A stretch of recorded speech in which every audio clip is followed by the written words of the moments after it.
Law enforcement officials have been gathering more potential evidence as the search for Today Show host Savannah Guthrie's mother heads into its third week.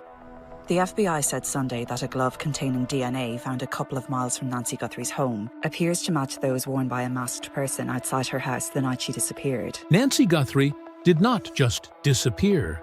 She seemed to vanish in the middle of a night that left behind almost too many warning signs to ignore. Blood on the porch, a masked man at the door, a pacemaker signal that suddenly went silent, a camera that stopped seeing.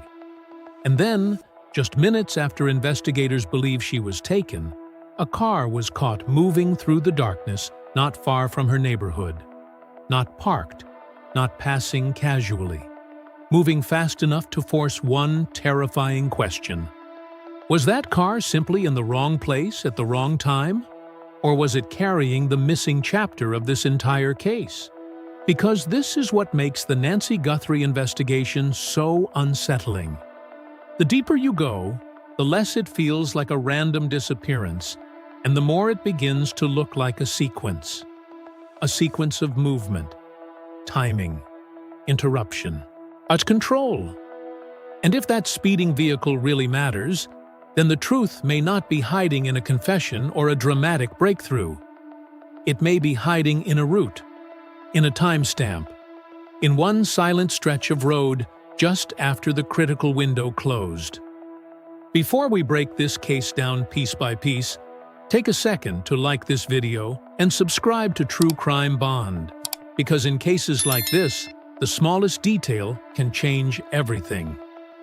Tonight, we follow the blood, the camera failure, the masked figure, and the vehicle that may have appeared at exactly the worst possible moment. And by the end, the question will not just be what happened to Nancy Guthrie. It will be whether investigators already have the clue that explains how she was taken at all. Nancy Guthrie did not simply disappear into the night. Now, the story that investigators are trying to reconstruct begins with a quiet residential street near Tucson, Arizona, and a woman whose life, until that moment, followed a predictable rhythm. She was 84 years old, living in her home in a neighborhood where most nights passed without disturbance. Nothing about that evening suggested that the next few hours would trigger one of the most unsettling investigations the region had seen in years. The known timeline begins on the night of January 31st. Nancy returned to her home that evening and, according to investigators, everything appeared normal at first. There were no immediate signs of distress, no frantic calls for help, no sudden alarms that would have alerted neighbors. The quiet routine of the neighborhood continued through the night. And for several hours, nothing about Nancy's home appeared unusual. But sometime during the early morning hours of February 1st, that calm ended. When investigators began examining the evidence later, they discovered something that immediately shifted the tone of the case.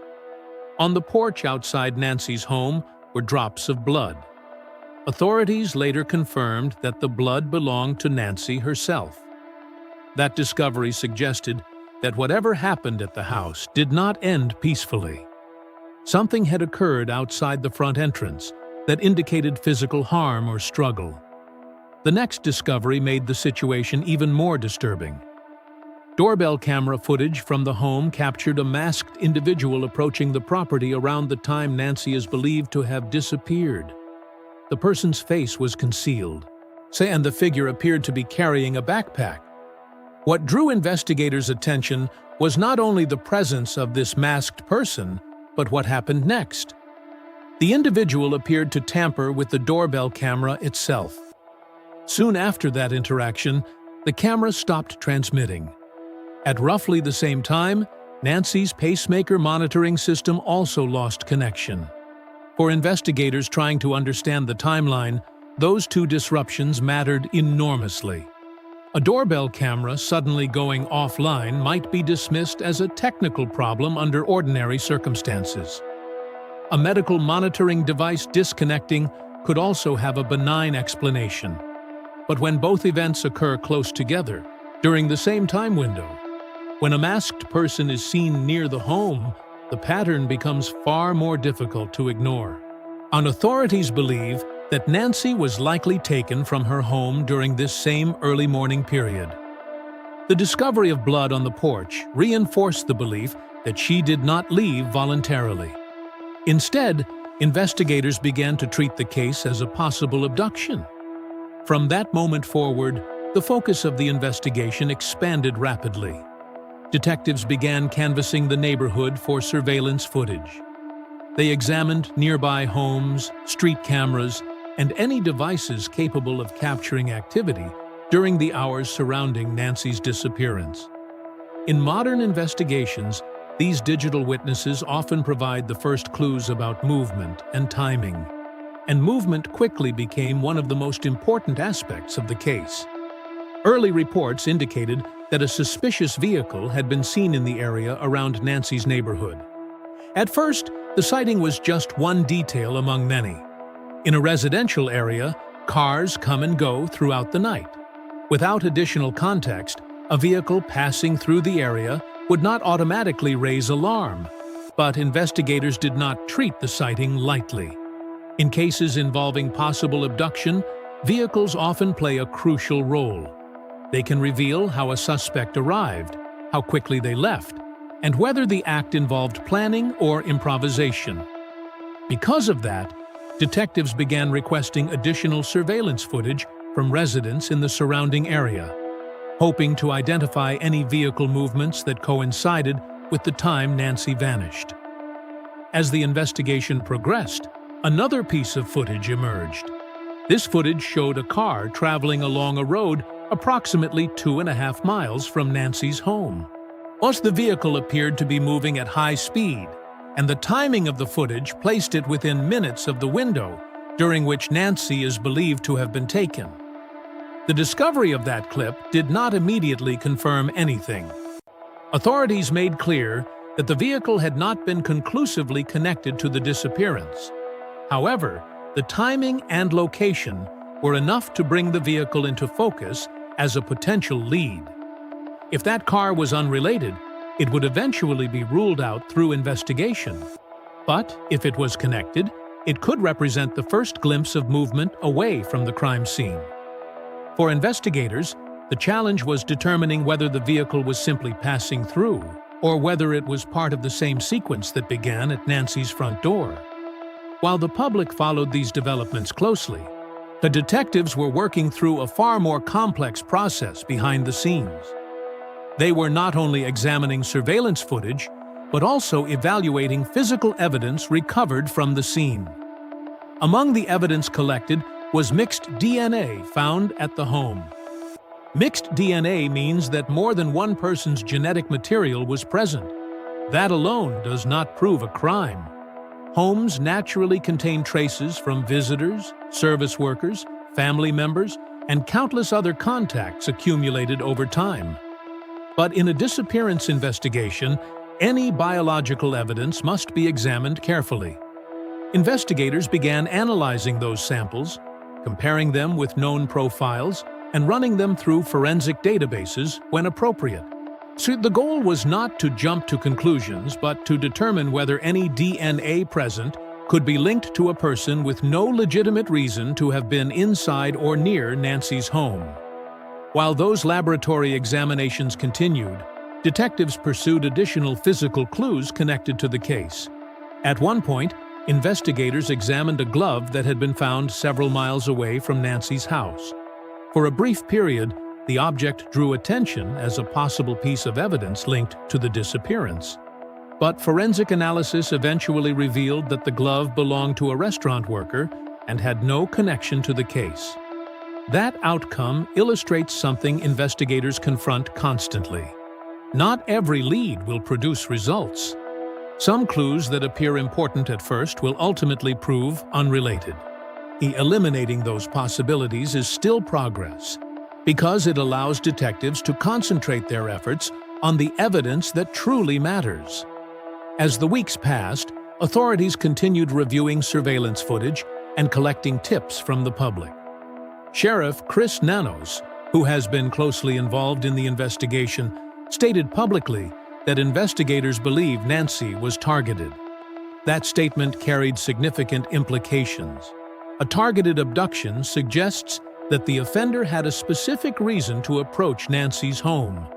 It implies prior awareness of her location and routine. In some cases, it can also suggest that the offender may have conducted surveillance before the crime itself. Investigators began looking at whether suspicious vehicles had been seen in the area days or even weeks before Nancy disappeared.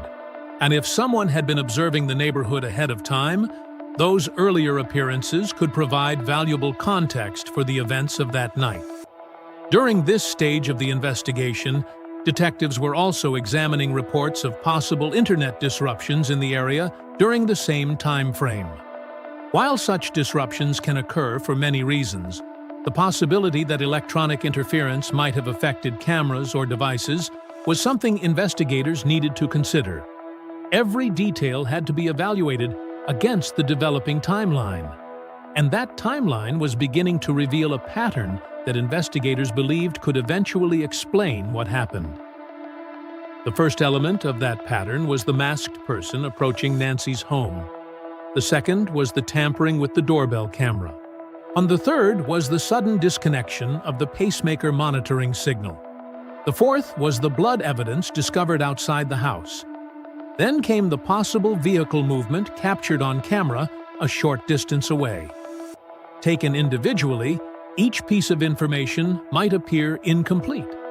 But investigations rarely rely on a single dramatic clue. Instead, they depend on the way separate fragments begin to align. At this point in the story, the Nancy Guthrie case was no longer simply a missing person investigation. It had become a reconstruction of movement, timing, and opportunity. And that reconstruction continued to unfold. If you're following this case with us here on True Crime Bond, this is the moment where the investigation becomes both clearer and more complicated at the same time.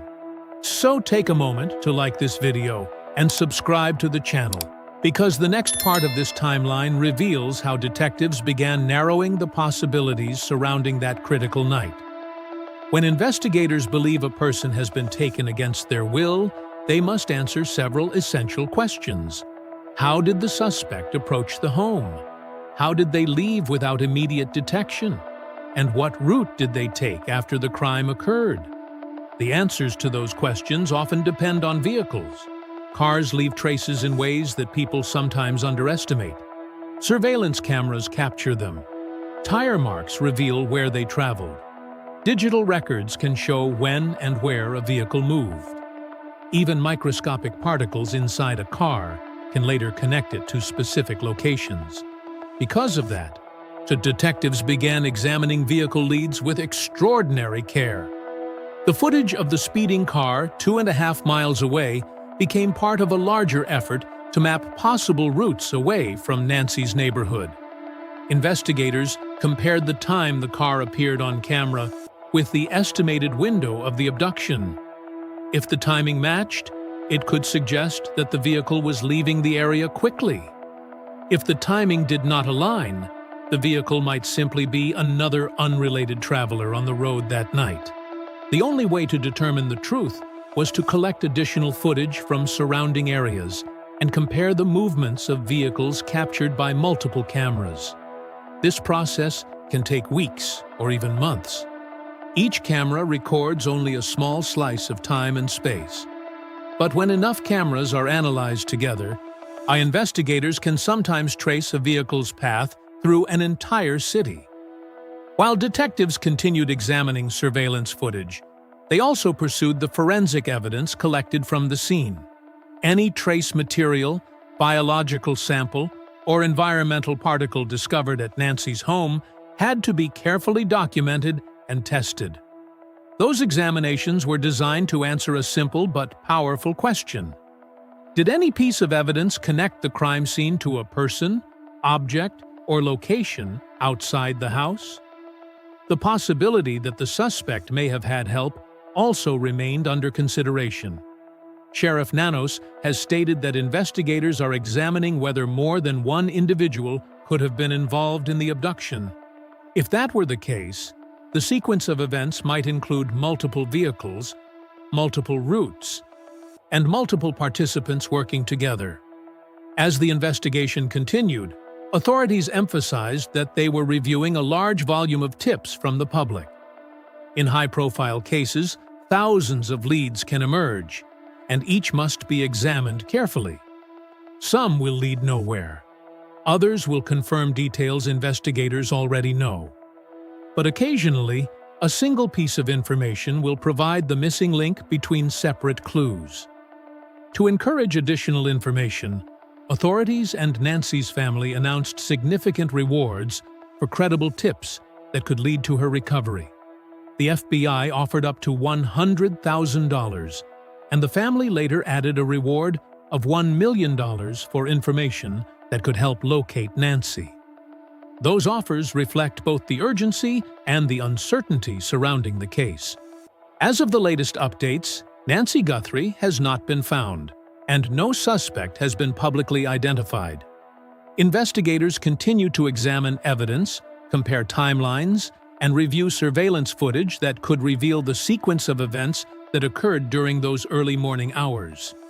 Sheriff Nanos has said that detectives believe they are getting closer.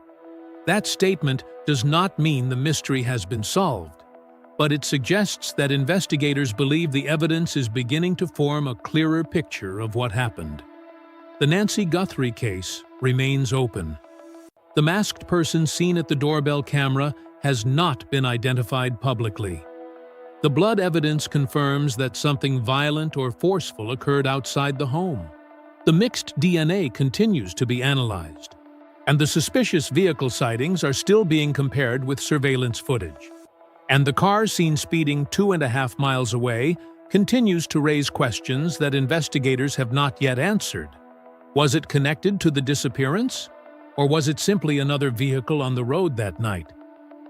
Until that question is resolved, the timeline of Nancy Guthrie's disappearance remains incomplete. And that is what makes this investigation so haunting. The pieces of the puzzle are visible. The timeline is gradually narrowing. But the final connection that explains how Nancy vanished is still missing. As detectives continue their work, one possibility remains at the center of the case. If the vehicle seen leaving the area truly mattered, it may hold the key to understanding what happened after Nancy was taken from her home.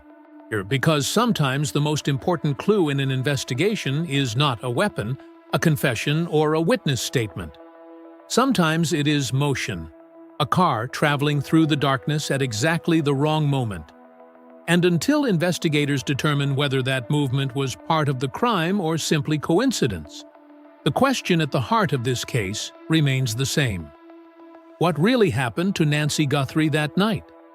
If you want to continue following this investigation as new developments emerge, make sure to like this video and subscribe to True Crime Bond so you never miss an update. Because somewhere within the evidence already collected, within the surveillance footage already reviewed, or within the timeline investigators are still rebuilding, the answer may already exist. And when that final detail finally connects the fragments of this case together, the truth about Nancy Guthrie's disappearance may become impossible to ignore.